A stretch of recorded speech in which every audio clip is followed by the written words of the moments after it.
आज हमारे साथ प्रशांत भूषण हैं।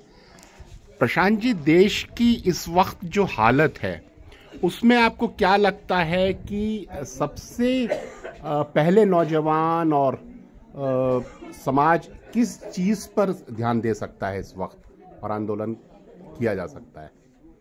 देखिए, इस देश की सबसे बड़ी समस्या आज रोज़गार है जी। बेरोज़गारी की। इस समय कम से कम यूथ में 30% से ज़्यादा बेरोज़गारी है जी। और लोग जो हैं खाली बैठे हैं, कुछ को आवारा घूम रहे हैं, कुछ को इस तरह के मतलब बेकार की चीज़ों में लगा दिया गया है, जैसे कि बाहर जाके छेड़छाड़ वगैरह। तो इसलिए जब तक हम ये प्रॉब्लम नहीं सॉल्व करेंगे जी बेरोजगारी की, और ये प्रॉब्लम बढ़ेगी। देखिए, अब ये तो सरकार की नीतियों के वजह से हुआ जी, लेकिन आगे चलकर आर्टिफिशियल इंटेलिजेंस की वजह से होगी बेरोजगारी जी। तो हमको सबसे पहले ये प्रॉब्लम सॉल्व करनी है, और ये प्रॉब्लम सॉल्व करने के लिए हमको 4 चीज़ें करनी होंगी, और मुझे लगता है उस पर देश में बहुत बड़ा आंदोलन खड़ा हो सकता है। जी। पहला तो रोजगार के कानून की ज़रूरत है कि हर नागरिक को जो 21 साल से 60 साल के बीच में है जी, उसको कम से कम न्यूनतम वेजेस पर जी रोजगार दिया जाए, और नहीं तो उसका आधा पैसा बेरोजगारी भत्ते की तरह दिया जाए। अच्छा। सरकार दे। अच्छा। और ये बिल्कुल सस्टेनेबल है, दिया जा सकता है। जी।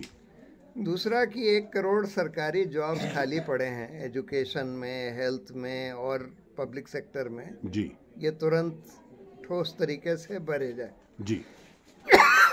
तीसरा जी, अंधाधुंध निजीकरण जो हो रहा है जी पब्लिक सेक्टर का, जी, जिसमें हेल्थ, एजुकेशन, बैंक्स, रेलवे सब हो रहे हैं, जी, इन सब को अंधाधुंध प्राइवेटाइजेशन रोका जाए। जी, इसलिए क्योंकि कम से कम 2 सेक्टर्स ऐसे हैं जी जिसमें प्राइवेटाइजेशन नहीं होना चाहिए, कम से कम और नहीं होना चाहिए। जी, एक तो जो मोनोपोली सेक्टर्स हैं जी, एयरपोर्ट्स हैं, पोर्ट्स हैं, एक ही एयरपोर्ट होता है एक शहर में, एक ही पोर्ट होता है एक एरिया में जी, रेलवे है, ये सब मोनोपोली सेक्टर्स हैं जी, इनमें प्राइवेटाइजेशन तो बिल्कुल नहीं होना चाहिए जी।